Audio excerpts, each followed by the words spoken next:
After 7 years abroad, a billionaire returned and pretended to be homeless. And what his wife did for him will make you speechless. Because when a billionaire husband vanishes overseas for 7 long years and suddenly comes back disguised as a homeless man to test the love of his wife, loyalty, heartbreak, and truth collide. He once owned skyscrapers, private jets, and the world at his fingertips. But now he stands on his own doorstep with dust-stained clothes, a torn beanie and pain hidden behind tired eyes, hoping the woman who vowed forever will still recognize his soul, even if she can't recognize his face. But when his billionaire life disappears and his homeless disguise becomes his reality, what will his wife do when she sees a stranger instead of the man she married? Will love prove real after 7 years abroad? Will a wife still honor a billionaire husband when he looks like he has nothing? Or will secrets, bitterness, and a new life make her speechless in a way he never expected? Ethan Hale stood on the opposite side of the street staring at the house that used to feel like the safest place in the world. 7 years ago, he walked out as a billionaire chasing a global expansion deal that promised legacy. 7 years of overseas boardrooms, high-level mergers, cold penthouse nights, and a silent ache for the woman he left behind. 7 years since he kissed Ava on the forehead and promised 6 months. One project. Then home. 6 months became 7 years. Time didn't just stretch, it punished. Now, Ethan's tailored suits had been replaced with thrift store jeans, dirt-smudged sneakers, and a thick beard disguising the once polished billionaire jawline the media worshipped. A rolled sleeping bag slung over one shoulder, an old duffel in his hand. Everything about him whispered wandering nobody, except his eyes, restless, hopeful, terrified. He inhaled sharply as a silver SUV pulled into the driveway. Ava stepped out with grocery bags in her arms, hair tied up casually, wearing leggings and an oversized sweatshirt.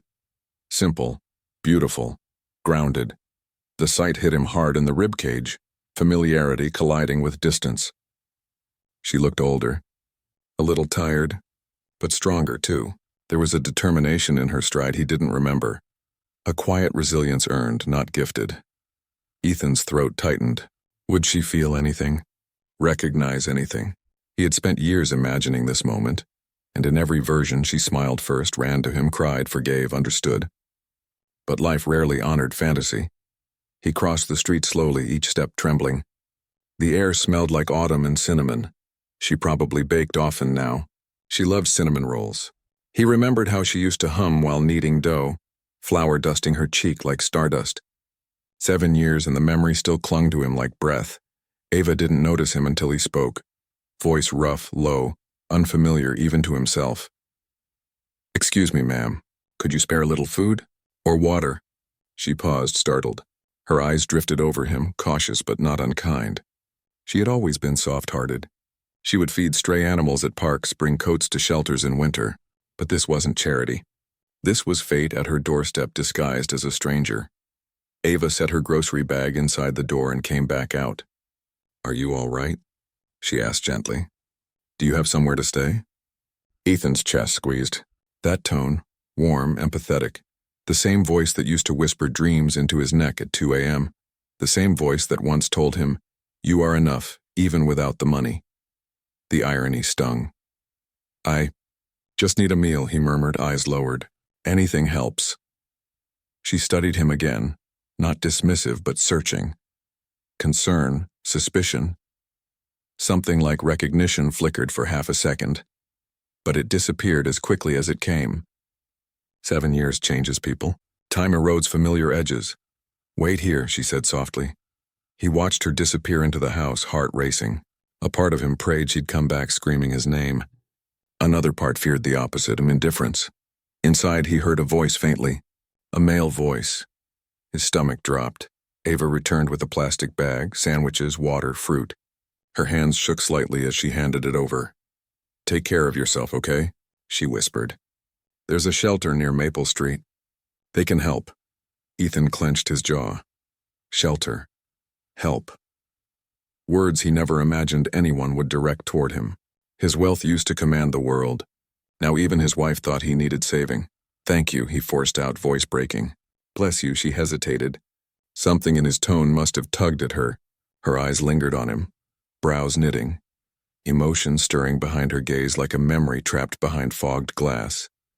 But then that other voice came again from inside, clearer this time. "Ava, everything all right?" She flinched, not from guilt but from urgency, like someone waiting. Not alone, not lonely, not abandoned. Ethan swallowed hard. Who was he? A neighbor, a friend, or a new life? Ava smiled politely, stepped back. "I have to go," she said softly. "Please stay safe." He nodded numbly and watched her close the door, the same door he once walked through as the man she loved. Now a stranger stood in his place. Ethan sat on the curb across from the house, shaking hands, opening the sandwich she had given. For a moment he stared at it and whispered, barely audible, "Do you still love me, Ava? Or did time bury us?" He took a bite, tears stinging his eyes. The bread tasted like homes and heartbreak. Ethan didn't sleep that night.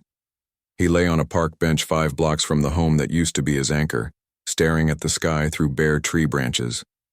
The stars shimmered above him. Strange, distant witnesses to a life that felt like it had slipped through his fingers the moment he turned his back on it for ambition. He once admired stars from private jet windows. Tonight, from a splintered wooden bench, his fingers tightened around his sleeping bag. Ava's house, his house, glowed softly in the distance. A warm, lived-in home. Laughter, footsteps, the clink of dishes drifted through the evening. A rhythm he once shared. Now he listened from shadows. That voice, the man inside, played through his mind on a loop. Who was he? Why was he there? Had Ava moved on? Had she waited years only to give up? He couldn't blame her if she had. He abandoned her, even if unintentionally. He chased deals like they were oxygen, and she begged him to stay. He remembered her standing by the door 7 years ago, eyes full of dread. "What if we lose us while you're chasing the world?"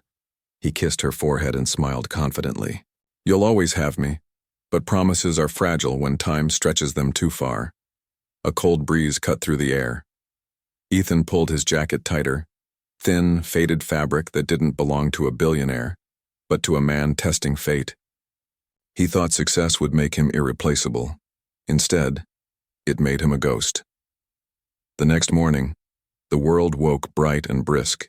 Ethan washed his face in the public restroom at a gas station, staring at the cracked mirror. His eyes looked older. Haunted. A man shaped by regret more than victory. He decided to walk back toward the neighborhood.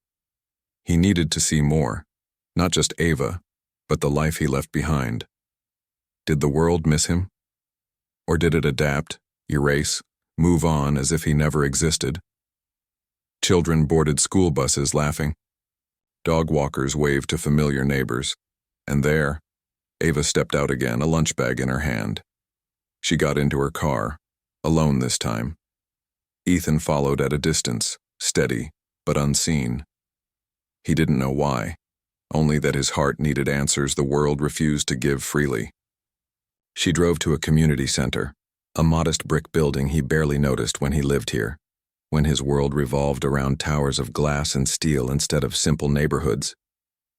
He watched from across the street as she walked inside, greeted by staff with warm smiles. Ava volunteered. He felt something collapse inside him, admiration mixed with guilt. While he chased elite circles, she chose humanity. She always did. It was what made him fall in love with her, and what made him unworthy now. Inside, she tied her apron. Children ran to her, hugging her legs. She laughed, ruffled their hair, moved with tenderness. He swallowed hard. A young man joined her, the voice from the house, early 30s, clean cut, kind eyes. He handed her a box of supplies and she touched his arm lightly, grateful. Ava had warmth for him, familiarity, comfort. Ethan's blood chilled. The man leaned closer, said something that made her smile, the soft, real smile Ethan once earned. Not out of pity or politeness, but connection. Ava wasn't alone. She had a life, one he wasn't part of. Ethan stepped back, breath shaking. The realization didn't stab. It sank slowly, cruelly, like cold water rising around him. He left her empty. She filled the emptiness. Suddenly, A child dropped a tray and cried. Ava knelt, comforting him, wiping his tears gently. Ethan's chest clenched. She would have been an incredible mother. They talked about kids once. 2, maybe 3, she'd giggled, fingers tracing baby names in a notebook. 7 years abroad. Time didn't wait. Life didn't pause. A car pulled up. A woman hurried inside, flustered. Ethan froze. He knew her. Grace, Ava's best friend. She spotted the man volunteering with Ava and smirked. "Ryan, if you don't tell her soon, someone else will," she teased loudly. "Tell her." "What?" Ethan's stomach dropped. Ryan blushed. "It's not the right time." Grace rolled her eyes. "She needs love, Ryan. She deserves someone who stays." The words landed like a slap. Someone who stays. Ethan staggered backward. His foot hit a curb and he nearly stumbled into the street. He couldn't breathe. Ava's voice carried softly from inside. Laughing. Safe. Supported. Ryan wasn't an intruder. He was a possibility. A future. One Ethan forfeited the moment he chose the world over home. His vision blurred. He felt the sting of something deeper than loss. Accountability. He did this. He left. He believed success meant love would wait forever. Now he saw the truth. Love waits only as long as hope lives, and hope dies quietly, slowly, painfully. Ethan turned away from the window and walked until the center disappeared behind him. His steps were heavy, uneven, like he was dragging years of arrogance and regret. He whispered into the air, voice trembling. What did I expect? That the world would pause for me? That she would suffer in stillness until I returned? The breeze offered no answer. He sat on a curb, head in his hands, shoulders trembling. For the first time in years, the billionaire who conquered corporate empires felt small, human, beatable. He left to build an empire. He returned to ruins, not around him, but inside him. He had come back to test her love. Instead, he uncovered his consequences. And the question that burned now was different. Is it too late to reclaim what I abandoned? Or will she choose the man who stayed over the billionaire who left? The third day arrived like a weight on Ethan's chest, pressing harder than the cold pavement he'd been sleeping on. His beard itched. His muscles ached. But none of it compared to the sharp, constant sting of watching his old life from outside the glass. He had returned as a billionaire disguised as a homeless man to test love. But the test had reversed. Now love was testing him, and he was failing. He moved through town quietly, unnoticed, just another invisible soul among early morning joggers and coffee-grabbing professionals.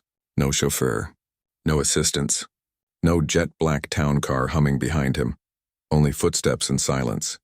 When he reached Ava's street, he stopped at the corner, unable to bring himself to go near the house again. The thought of seeing Ryan inside made bile rise in his throat. So he waited from afar, a man watching hope slip grain by grain through his fingers. At noon, Ava came out.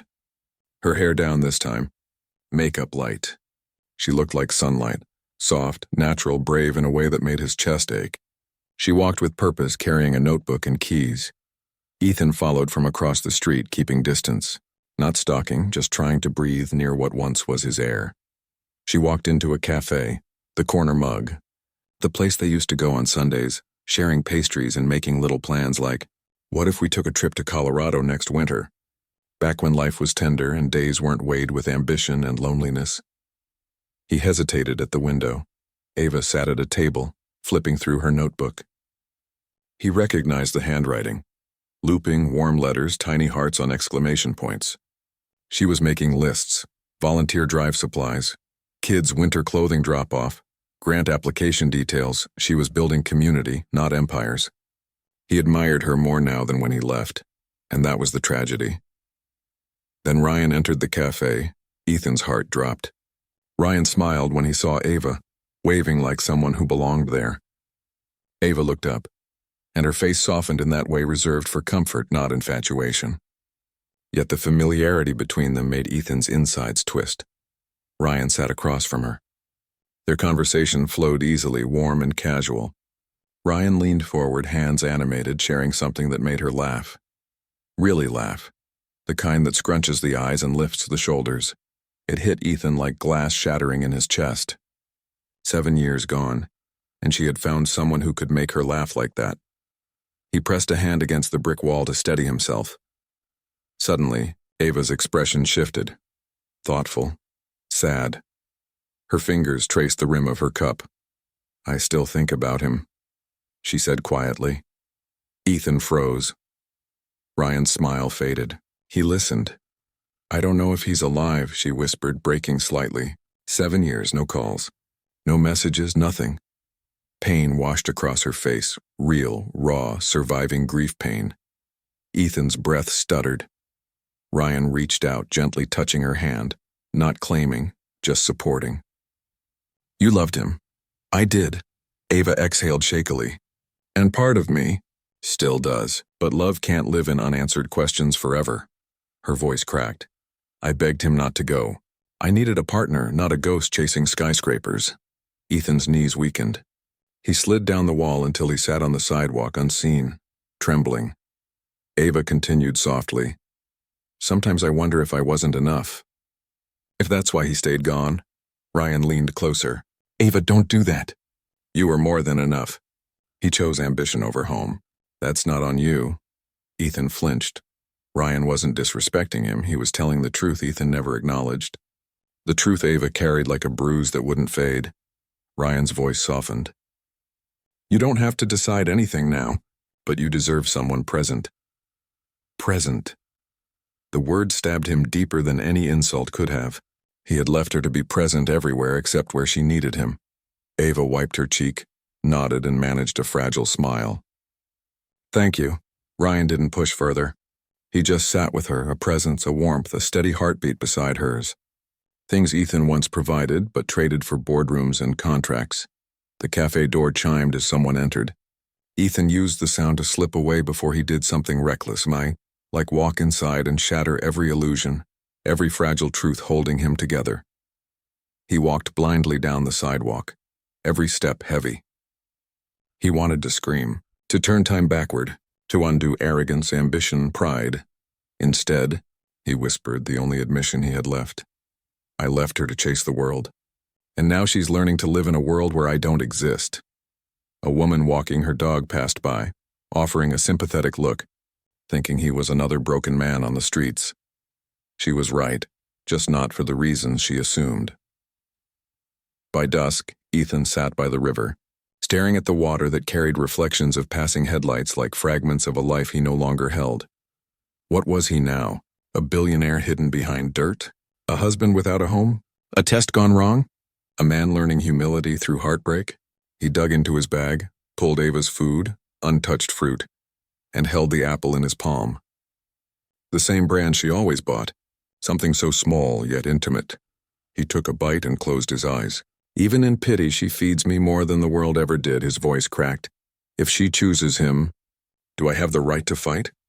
The river whispered no answers. Only the quiet truth that sometimes returning home isn't victory but reckoning. And tomorrow, he would face her again. Not for a test, but for truth. The fourth morning broke with a quiet heaviness as though the sky itself sensed the collision coming. The leaves rustled in the wind like whispers of the past, and Ethan stood across from the house again. Not as a billionaire, not as a ghost, but as a man ready to face the truth he fled from. He could have walked away. He could have vanished again into the world that once worshipped him. But he didn't cross oceans and time to run from the moment that mattered most. He crossed the street. Ava stepped out onto the porch at the same time, keys in hand, hair falling in loose waves around her shoulders. Her eyes widened when she saw him standing there again, tired, worn, and trembling with something rawer than desperation. "Hi," he whispered. She blinked, surprised. Concern creased her brow. "You're still here?" "I needed to see you," he said, voice brittle with truth. "There's something I have to say." She hesitated, not in fear, but in caution. There was kindness in her posture, but guarded. Boundaries built from heartbreak and survival. "You don't owe me anything," she said softly. "I helped because it was the right thing to do." His eyes burned. "That's exactly who you are." A silence stretched, heavy, intimate, charged. Then the door opened behind her. Ryan stepped out. The world tilted, not because Ryan had his hand on the doorframe like this home was familiar, but because he held a pair of children's backpacks, small, colorful, with tiny name labels. A little girl's voice called from inside, "Mommy, are we going?" Ethan's heart stopped. Ava moved gently aside, and two little children, a boy around 6 and a girl around 5, walked out, holding lunch boxes. Big bright eyes. Curly hair. The girl clung to Ava's leg, shy. The boy tugged Ryan's sleeve with trust and ease. Ethan felt the ground disappear beneath him. He forced himself to swallow the air clawing in his throat. Ava followed his eyes and then exhaled slowly, a sigh layered with pain and acceptance. "They're not his," she whispered, before he could crumble completely. "They're mine," Ethan stared. "Yours?" She nodded. "I fostered first, then adopted." His knees nearly buckled. So she didn't replace him with Ryan. She replaced the emptiness he left with purpose, with love that didn't betray her. Ryan gently placed the backpacks in the car and gave Ava space. He wasn't her boyfriend, he was support, stability, a friend who stayed when life was heavy. Ethan's voice cracked. "They're beautiful." Ava's eyes softened. "They needed someone, and I needed someone to need me." He nodded slowly, tears catching at the corners of his eyes. "I'm glad they have you." She studied him, the dirt on his sleeves, the weariness in his face, the sadness that lived in his bones now. "You look like you've been carrying the world," she murmured. "I thought I needed the world to matter," he confessed. "Turns out I needed home, and I came back too late." His voice fractured. "Ava, I never stopped loving you. I never meant to stay away so long." A tear slid down her cheek, not for him but for who they once were. "I believe you," she said gently. "I know you loved me. But love alone can't raise a family. It can't fill 7 years of silence." The little girl peeked up at Ethan curiously. He managed a small smile, one that broke him a little more because he saw a future he forfeited in her innocent eyes. Ava knelt to buckle the children in the car, wiping her tears discreetly. Ryan waited with patience and not claiming her, simply protecting her space. When she stood again, Ethan whispered what he feared most. "Is there any part of you that still wants us?" Her eyes glistened, a battlefield between old love and earned peace. "Yes," she whispered, the honesty cutting clean. "A part of me will always remember us." Hope sparked in his eyes, only to be extinguished by what she said next. "But the part of me that waited doesn't live here anymore." Silence fell, final, soft, mature, real. She stepped closer, placing a hand on his arm, gentle, steady. "Goodbye disguised as grace. You were my greatest love," she murmured, "but I became whole without you." Ethan closed his eyes, a broken breath escaping him. "Then I won't ask you to undo that." He reached into his pocket, pulled out a small folded paper, a deed transfer. The house. Their house. He had placed it into a law firm's hands before returning, ensuring she would never lose it. "It's yours," he whispered. "It always should have been." Ava stared, stunned. "Ethan," he shook his head softly. "Don't try to save me. I have to learn how to save myself." She pressed her lips together, tears slipping down. "Where will you go?" He looked down at his worn shoes and managed a fragile, broken smile. "Where I should have gone first, to rebuild what matters from nothing." He stepped back. The air felt colder without her warmth, but clearer, like regret finally had somewhere to breathe. Ava whispered, voice trembling, "I hope you find peace." "Ethan." He looked at her, really looked, and let the truth settle. "You already gave me my first piece of it." Then he turned and walked away, not defeated, but humbled, reshaped, human again. No empire behind him, no certainty ahead, only a man stepping into the world with nothing, and finally understanding that sometimes returning home doesn't mean reclaiming love. It means learning why you lost it. As he disappeared down the street, one question lingered in the morning air. Not could he win her back, but could he become the man she believed he could be, even without her? And that at last was a beginning and not an ending.